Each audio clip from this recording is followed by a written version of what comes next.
அடுத்த நிகழ்வாக இடம்பெறவிருப்பது இன்னுமொரு பேச்சு இடம்பெறவிருக்கின்றது. இது ஆங்கில மொழி மூலமான பேச்சு.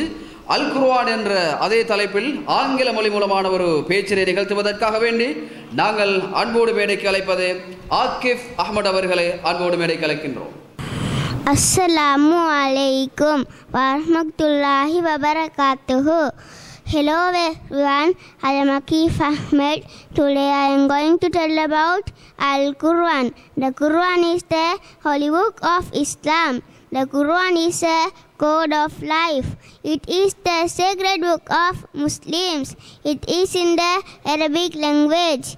It took 23 years to complete. It is my favorite book. It has 30 chapters. It has 140 surahs. Thank you. அழகான முறையில் அந்த ஆங்கில மொழி மூலமான பேச்சுகள் கேட்கிறீர்கள். அந்த உரையை நிகழ்ச்சி சென்ற அந்த ஆக்கிஃப் அஹ்மத் அவர்களுக்கு மூலமாக அந்த நன்றிகளை வாழ்த்துக்களையும் தெரிவித்துக் கொண்டு